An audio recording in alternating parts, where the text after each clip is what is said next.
দর্শক এই মুহূর্তে আছি কেন্দ্রীয় শহীদ মিনারের সামনে। কিছুক্ষণ আগেই বৈষম্য বিরোধী ছাত্র আন্দোলন তাদের সম্প্রীতি সমাবেশ এবং দোয়া মাহফিলের যে আয়োজনটি ছিল, গতকাল যে নৃশংসভাবে যে হত্যাকাণ্ডটি ঘটে, অ্যাডভোকেট সাইফুল ইসলাম আলিফ নামের যে ভাই শহীদ হয়েছেন, সেই ভাইকে নিয়েই আজ সম্প্রীতি সমাবেশ এবং দোয়া মাহফিলের দোয়ার আয়োজন করে বৈষম্য বিরোধী ছাত্র আন্দোলন। আমরা আসলে যে নৃশংস ঘটনাটি ঘটেছে সেটা ন্যাক্কার জন্য খুব স্বাভাবিকভাবেই তাদের সেই বলাটি ছিল এবং সেই হত্যাকাণ্ডকে ঘিরে তাদের যে কেন্দ্রীয় নেতা যারা রয়েছেন আমরা দেখতে পেয়েছি, হান্নান মাসুদ, উমামা ফাতেমা মুখপাত্র সহ মাহিন সরকার সহ আর অনেকেই ছিলেন।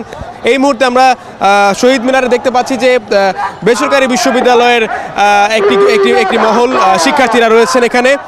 বেসরকারি বিশ্ববিদ্যালয়ের শিক্ষার্থীর পাশাপাশি আরেকটি গ্রুপও আমরা দেখতে পাচ্ছি যে এই শহীদ মিনারে আছেন। শহীদ মিনারে এরকম খণ্ড খণ্ডভাবে সবাই এই নৃশংস হত্যাকাণ্ডের বিচারের দাবি জানাচ্ছেন এবং বলা হচ্ছে যে ইসকনকে একটি নিষিদ্ধ সংগঠন আখ্যা দিয়ে জঙ্গি সংগঠন আখ্যা দিয়ে তাদের অবাঞ্ছিত ঘোষণা করার একটা দাবি এখানে উঠে আসছে। আপনাকে আরেকটা বিষয় জানিয়ে রাখতে চাই আপনাদের যে আজকের এই আয়োজনে তাদের বেশ কিছু আওয়াজ ছিল, যেটার মধ্যে অন্যতম ছিল যে শেখ হাসিনা সরকার যে ভারতে বসে ষড়যন্ত্র করছে, এই দেশের বাঙালিরা, এই দেশের সাধারণ মানুষ তারা সেটাকে কোনোভাবেই গ্রহণ করবে না। এই দেশের সংখ্যাগুরু বলতে কোনো শব্দ নেই। 5 আগস্টের পরে সবাই বাঙালি, সবাই বাংলাদেশি।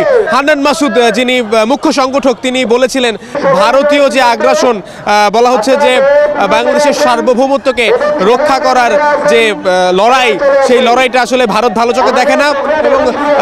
এবং আমরা দেখতে পাচ্ছি যে বেসরকারি বিশ্ববিদ্যালয়ের শিক্ষার্থীরা এখন তারা হয়তো বা কেন্দ্রীয় শহীদ মিনারের আশেপাশেই তারা মিছিল করবেন এবং দিনভর ঢাকা বিশ্ববিদ্যালয় এলাকায় এরকম অনেক আয়োজনই ছিল। তবে সবার প্রত্যাশা ছিল যে দ্রুত সময়ের মধ্যে সরকারকে আরও কার্যকর হওয়া, সরকারের আইন শৃঙ্খলা বাহিনীর নিয়ে কিন্তু আসলে প্রশ্ন তোলা হচ্ছে এবং সরকার আসলে কি করছে, এই স্বরাষ্ট্র মন্ত্রণালয় তারাই বা আসলে কি করছে, আগের সেই গোয়েন্দা সংস্থা, পুলিশ প্রশাসন, তাদেরকে আরও ঢেলে সাজানোর আওয়াজ কিন্তু উঠে এসেছে এই কেন্দ্রীয় শহীদ মিনার থেকে।